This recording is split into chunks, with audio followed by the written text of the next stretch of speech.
On today's wrestling news, we've got all the notes from Triple H's Backstage talent meeting. We have the latest on WWE Sale rumours and the reactions internally. And it seems like WWE is splitting up the tag team championships. And Mercedes Mone, whatever you say your name, has been cast in a new movie. Money. Are you ready? Are you ready for the money time? I'm Phil Chambers. This is Gareth. This is the news. Subscribe to the channel, like the video, comment down below what you think of all today's stories. Timestamps are down at the bottom, so click them and up you go. First up, Triple H has had a big all-talent backstage meeting just before SmackDown. So this is all coming from Fightful Select. There's going to be quite a lot from Fightful today. Sean Mossap has been working hard. So he, led a full-on backstage meeting with all of the talent, and he basically said that McMahon is back to lead the charge on a potential sale and find out the best buyer and get the best deal for the company, etc., etc., etc. But he did pour a little bit of cold water on the rumors that it's a done deal. Still very much an in-progress kind of thing. And not necessarily that it will happen, but it probably will, but probably might not at the same time. So he did go on to hammer home the point that this will not affect the creative direction of WWE's main roster shows. For now. He did admit that things could change. This is wrestling, anything can change. But for now, Triple H is still fully in control of the creative. So it was just to ease the tensions, I guess, backstage a little bit, and the thoughts that Vince McMahon may be muscling his way back to creative control over WWE, which, let's face it, will probably happen at some point. But there's this, and then there's sort of a lot more Fightful notes sort of surrounding this WWE sale as well. So I guess we may as well bundle them all into one and then talk about it at the end. Yeah, because there's been so much more that's been revealed over the last 24 hours with this. It just feels like every single day there's something new just to add to it, and there's a lot here. So this new report from Fightful Select, it said that sources with knowledge on this ongoing situation, the ongoing corporate situation with WWE, have wanted to clarify a few of the rumors and a few of the things that have been said, specifically in a piece from Axios, I think that's how you say it, Axios, and that particular piece, it drew a lot of reactions from within WWE. That piece noted that Vince's comeback, and this is the quote, "The comeback, while tumultuous, has been well received by Wall Street." So this new report from Fightful has said that it's stressed by sources within the company how the general consensus is that the well-received part of that actual report, when it comes to Wall Street just in general, was a result of the sale talk and not the return of McMahon necessarily, which is what a lot of people have pretty much said. It's not the fact that, hey, he's back, stock's going up. It's, no, we're going to sell, this weird person's here as well.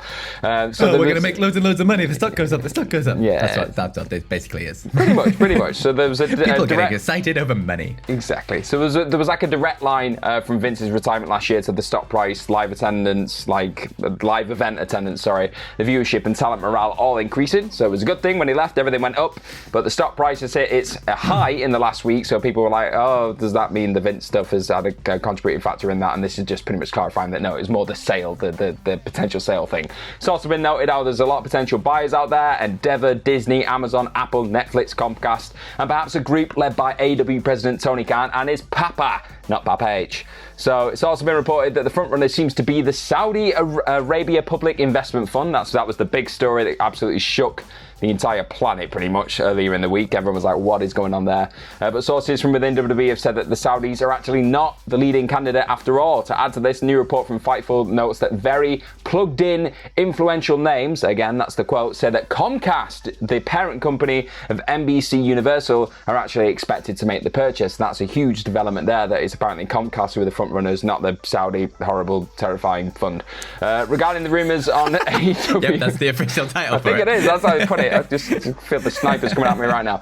Regarding the rumours on AEW being interested in a merger or purchase of WWE, a source that's close to the Khans has actually noted that they've not heard this discussed explicitly at this point, but that it makes sense from every perspective to at least throw your name out there for the reasons the article even got published in the first place. There are a lot of interesting elements, but I wouldn't think it's going to happen. Then again, it's wrestling, and far wilder things have happened in the last year alone. So the same source added that the publicity associated with even having, Tony Khan, his dad and everything else, and AEW mentioned in the same breath as WWE right now, it's a sale positive. Like, it's a huge thing. It's a big thing right now for AEW, like, just as a company. It means you kind of, just being associated with WWE at this moment in time, and like the talk of the town in terms of a sale is always going to be a good thing. But they're not sure it was a motivating factor for them actually being a part of it. Do you know what I mean? It's just, it's not something that looks like it's definitely a done deal that is going to happen. It's just out there, and it's a good that you can see why it's out there. It makes sense. It was reported earlier this week as well that WWE chairwoman and co-CEO Stephanie McMahon and chief content officer Triple H, they were apparently opposed to this sale. That was another big report, like, oh my god, they were against this. But just to add to that, the word now is that they were willing to work towards the progression of a sale. So complete 180 on that one. It was also said by people of influence in the companies, or at least two potential buyers. It was also said by people of influence in the company so there was at least two potential buyers that they believed these two potential buyers would have potential roles post-sale for Triple H and Stephanie if they wanted them. Does that make sense? So there were two parties that would have had roles for Stephanie and Triple H potentially if they went forward with the sale. So it looks like they were like open to that happening, so they weren't just like, no, we don't want a sale, because one of those sales could have still had them having roles, so it would have made sense. The Wrestling Observer also reported earlier that there were issues with Vince working alongside some of his family members, and this new report adds that when Stephanie's team was dismantled in the spring of 2022, she's normally quite composed with this normal thing. She knows the business like the back of her hand. She knows the way things go down, but Steph on this occasion was quite disheartened and frustrated about how it happened. So yeah, she was a bit taken aback by it. And just one last thing, I promise this is the last thing now. There were also some concerned extras that were brought into the company to probably work on like one of the shows, whatever it was, but they saw Vince's office, and that was like a sign listed on a directory. So word is that this just hasn't changed since he left in summer, and that the company uses the same board backstage. So it still said Vince's office there, which is quite unsettling, isn't it? There was a lot there. I was going to say. They would say, show us up has been a busy boy. Yeah. It's like there's I mean, a hell of a lot to unpack in this. It's also sort of said that it's hard to believe any of the sort of major companies would want to retain Vince McMahon in that kind of position of power should the sale go through. But then Vince McMahon is also the one with the most amount of power in this sale and the most amount of decision-making power, and he might just have to like force a little thing into a contract that says you have to keep me on if you want to buy this thing, because he has the voting rights and the voting power to be able to do that. And the fact that I think I read something else about that he was already sort of starting to chastise certain departments within the company, not on the creative side of things, but the sort of business side of things, saying to people that you're doing things wrong already. He's only just started back, and apparently that kind of backstage atmosphere is completely like night and day to what Stephanie and Triple H were like in a sort of, they were a much more sort of positive light, and Vince McMahon is obviously a much more negative one. So it's all happening in WWE is what we're getting at. We'll keep you informed with anything else that happens, but it's the sale news is the big news in 2023, and it seems like it's going to happen because it's going very quickly, like much quicker than you would ever imagine a sale of a massive publicly traded global company to go. Yeah, it's almost like Vince McMahon knows his days are numbered and he's trying to get it done as quickly as possible and get it private so he can just jump back in and be like, hey, everything's fine, let's move on. Ugh. Yep, if I can't play with my toys, then nobody else can, damn it. That's how you run a business, Phil. That is how you run a business. That's definitely how a well-adjusted human being is. Anyway, back to WWE Creative. Speaking of well-adjusted humans. So it seems like WWE are wanting to split up the tag team championships. Obviously, the Usos have had them since May of last year when they beat RK Bro to unify the titles. And then on Raw, Judgment Day won the tag team turmoil match to become the #1 contenders for the Raw titles. And now on SmackDown, last night it was announced that there's going to be a tag team tournament on SmackDown to find the #1 contenders for the SmackDown side of things. So Adam Pearce is on a mission to get at least one set of those belts off the Usos. Now the tournament's going to start next week, and the first match is going to be the Banger Bros versus the Viking Raiders, which, to be fair, is a hell of a match. Hell of a match. I am very much here for them all kicking the absolute crap out of each other.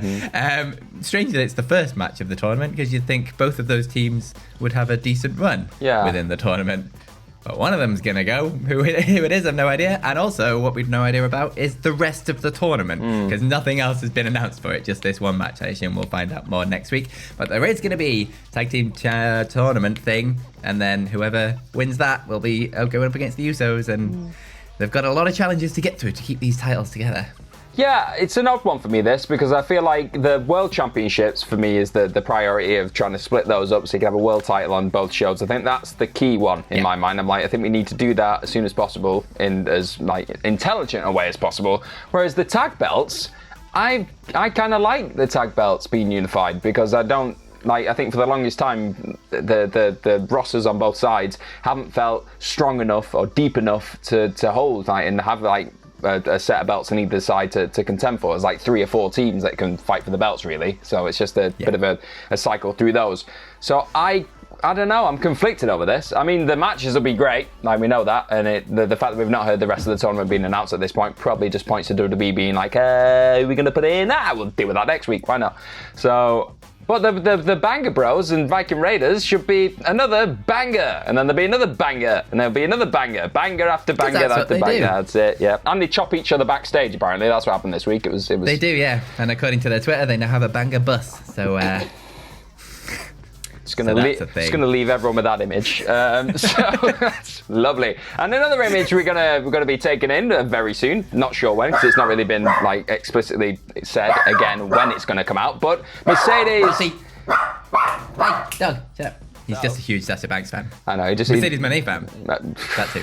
Phil, come on now. It's been 2 weeks. Get a grip. Come on. So Sasha Banks is in a new movie. I've stopped saying money this week. Yeah. I still can't get it right. Great. So you're not getting paid any money for this, trust me. So here we go. So money, Mercedes Money is going to be cast, well, she has been cast in an upcoming movie. Yeah, another one. Another thing to add to her incredible, career achievements at this point. So she's been announced for The Collective, and this is in a report from Deadline. So it's her and Paul Ben Victor have been the most recently announced cast members of this upcoming action thriller movie directed by Tom DeNucci, and this was written by Matthew Rogers and Jason James, and it also stars Lucas Till, Ruby Rose, Tyrese Gibson, and Don Johnson, not Dwayne The Rock Johnson, another Johnson. So they've all been announced before, and this is the latest development. And if you're wondering who Manet is going to be starring as, it's Nikita, not the same. So she's a blade-wielding company pitbull, that is the quote, and chief of security. She always watches the back of Miro Lindell, that's the character played by Ben Victor, who serves as an auctioneer to a seedy underground cabal of untouchable billionaires bidding on human lives. Lovely stuff. So the film's set around, it's kind of focusing on a group of righteous assassins called The Collective, and they take aim at a highly sophisticated human trafficking ring, and all manner of shenanigans look set to ensue. So that's what Manet is going to be up to, or has been up to very recently, and we'll see what the future holds for her right now, because I'm not sure if she's going to pop up in the new Mandalorian season that's going to be coming out this year as well. So it could be a huge year just on screens in the term of TV and movie stuff for her. And also she's wrestling at Battle in the Valley next month as well against Kyrie. Yep. Huge couple of weeks and months for Miss Manet. Yeah, absolutely. She was already sold out her debut match for New Japan and Stardom. She's obviously got a lot going on for herself as old Mercedes Money. Obviously, last year she was quite busy, even though she wasn't in WWE. She was off doing all her modeling and all the rest of it that she was doing. She's got a new business, like a clothing line or something, or makeup line, I think, that she's been launching. She's a busy person. And now she's got this. Everything's coming up money, it seems. And all credit to you. Well done, miss. Congratulations. Yeah. Let's just hope Tony Khan stops teasing her if he's not actually going to deliver. Yeah, if he's not going to pay up that money, then don't mention money. Money. He has enough money for all of us. Anyway, let's move over to the Twitter questions. The first one comes from Baza, who says, what do you think was the best unique moment for a wrestler's debut? His example is Santino Marella being a fan and winning the Intercontinental title, which was ace. And congratulations to Santino Marella for popping up on Impact last night. Yeah, he's back. He's back in the business. So that's very cool.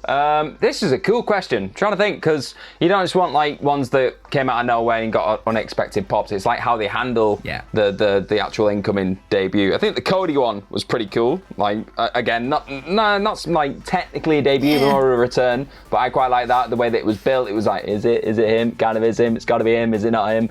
Sasha on AEW would have been one. It would have been one, but it definitely wasn't. No. Like, we were talking about this just before the video to make sure we actually had some examples so we could pick. But the Santina one's great because it is so like unique, just pulling a guy out the crowd and then he wins the Intercontinental Championship. I remember watching that and going, what the hell is going on? It was really good fun. And then like the AJ Styles in the Rumble kind of popped up, not because it's a debut in a Rumble, which obviously they've done before, but sort of the position of AJ Styles in the sort of wrestling world at that time, being the sort of Impact and New Japan guy, all of a sudden showing up on like main roster WWE was like quite a big moment at that point. Huge. And then CM Punk in AEW was the other one that we thought of. Obviously, they kind of teased that for ages, but being able to sell out an entire arena based on a rumor of a return is pretty goddamn impressive. And then the gold standard is obviously Dexter Lumis popping up as some kind of weird stalker invading fan. Of course, yeah, and that's the pinnacle of absolutely all of them. It's never going to get any better, is it? Quit while we're ahead, eh? Let us know down in the comment below if you can think of any other like absolutely unique debuts and how these things happen. Not just popping up somewhere. Like if John Cena, I guess, like at least he went straight in there against one of his top guys in Kurt Angle. Ruthless aggression. Yeah. Don't know. Let us know down below. But next question comes from Andy Brennan, who says, what is your favorite Eddie Guerrero moment? Oh, it's very easy for me because I've got a comfort food match that I watch whenever I'm feeling a little bit down, and it's Eddie winning the WWE Championship at No Way Out 2004 because I love it. The commentary is brilliant. The turn of events is great, and the actual match itself, it's Brock Lesnar against Eddie Guerrero. Like, it's always going to be incredible. And then the celebration, it's just heartwarming. So yeah, if you're ever feeling down, just go and watch it. It just makes your day a million times better. It's great. So that's mine. I love it. Absolutely fair. I'm going to go completely opposite direction and go everything with China in like 2000, 2001. Because I just really enjoyed them as like a pairing. I just thought they were such a good little couple. I think the sort of dynamic between them and the chemistry between them was so good. Everything they did was so entertaining. And then sort of Eddie sort of steadily getting really jealous of her and things. It was really, really good. And neither of us went for the Dominic custody storyline. Crazy. Funny like, that. Who knew? Yeah, what a world. Hey, that's messed up, Dominic. I mean, look at him now. I know. A week in the joint, not even a week, was it? Hours in the joint, and he's just changed. It does that to a man, you know what I mean? And the final question of the day comes from Hank McCoy, who says, hey guys, who do you think will be the Iron Man and Iron Woman of this year's Royal Rumble to then set them up for a big push or feud at WrestleMania? Oh, I mean, there's actually a little bit of hope in that being the case this year for a change, which is quite nice because normally they just put them in there and, well, not normally, like the last couple of years, they've just had somebody last a long time and gone, okay, thanks for that, and then just move on. I like the Finn Balor one a couple of years ago. I'm just talking about ones I like now, not the actual one that I want. Not ones that's actually going to happen. Shall I jump in with what mine? Yeah, you do one of yours. I'm going to do both of mine. Oh, both of yours then. Sorry, yeah. And it's quite easy. Rhea Ripley in the women's and Dominic Mysterio in the men's. Oh, for God's sake. I can't complain. Yeah, that'd be hilarious. Easy. Just Dominic running around. They've got to do scared. the thing where Finn Balor and Damian Priest just protect Dominic at all costs, and he ends up being in there for like an hour or something. I really like that. That's good. I mean, I'll go on the opposite side of the spectrum then for the guys. I think Bobby Lashley maybe murdering everyone. Like just going in first and just going in first, Brock Lesnar. doing a Brock, and then Brock comes in.